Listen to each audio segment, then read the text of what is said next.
और आदित्य की रहस्यमय यात्रा। ये कहानी दो दोस्तों विक्रम और आदित्य की है।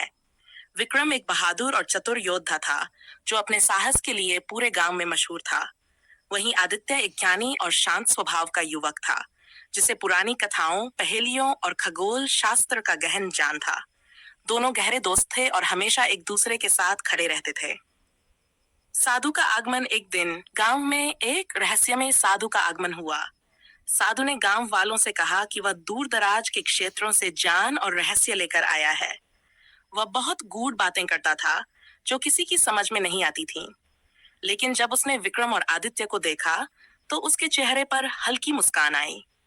साधु ने उन्हें बुलाकर कहा, तुम दोनों में साहस और ज्ञान का अद्भुत संगम है। मैं तुम्हारे लिए एक कार्य लाया हूँ। दूर जंगलों में एक प्राचीन मंदिर है जो वर्षों से बंद पड़ा है।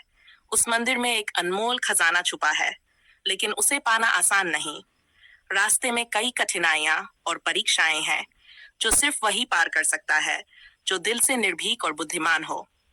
विक्रम ने उत्सुकता से पूछा, ये खजाना क्या है और हम इसे क्यों खोजें? साधु ने गंभीर स्वर में उत्तर दिया, यह खजाना धन दौलत से बढ़कर है। ये वह शक्ति है जो तुम्हारे जीवन को बदल सकती है, लेकिन इसे प्राप्त करने के लिए न केवल साहस बल्कि बुद्धि और सच्चाई का सहारा लेना होगा। यात्रा की शुरुआत। साधु की बात सुनकर विक्रम और आदित्य तैयार हो गए। उन्होंने अपने साधारण अस्त्र शस्त्र और थोड़ी सी जरूरत की चीजें साथ लीं और यात्रा पर निकल पड़े। रास्ता लंबा और कठिन था। घने जंगलों के भीतर से गुजरते हुए उन्हें तरह तरह की बाधाओं का सामना करना पड़ा। पहली चुनौती, जंगल के बीच एक विशाल नदी बह रही थी। उस नदी को पार करने के लिए कोई पुल नहीं था। नदी में एक विशाल मगरमच्छ था जो हर आते जाते को खा जाता था। विक्रम ने अपनी तलवार उठाई और मगरमच्छ से लड़ने को तैयार हो गया, लेकिन आदित्य ने उसे रोका। उसने कहा, शक्ति से नहीं, हमें इसे बुद्धि से हराना होगा। आदित्य ने नदी के किनारे कुछ लकड़ी के लट्ठे और सूखी पत्तियां जमा की।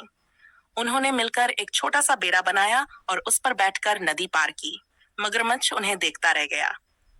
दूसरी चुनौती, नदी पार करने के बाद उन्हें एक अंधेरी गुफा मिली। गुफा के प्रवेश द्वार पर लिखा था, जो सत्य का अनुसरण करेगा वही गुफा पार कर सकेगा। गुफा के अंदर घुसते ही 4 दिशाओं में रास्ते थे। हर रास्ते पर एक पहेली लिखी हुई थी। आदित्य ने अपने ज्ञान और तर्क का उपयोग कर सही रास्ता चुना।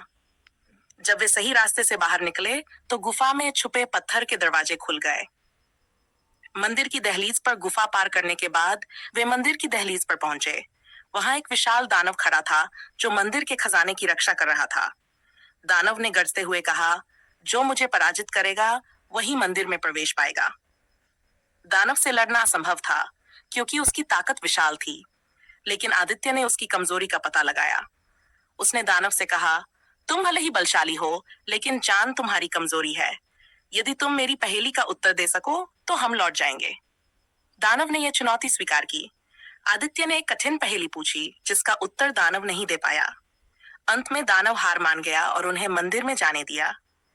खजाने की प्राप्ति। मंदिर के अंदर खजाना एक विशाल तिजोरी में बंद था।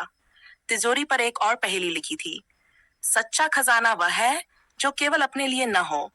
बताओ इसका अर्थ क्या है? आदित्य ने उत्तर दिया, सच्चा खजाना वह है जो सबके भले के लिए हो। यह खजाना भी तभी मिलेगा जब हम इसे दूसरों के हित के लिए उपयोग करेंगे।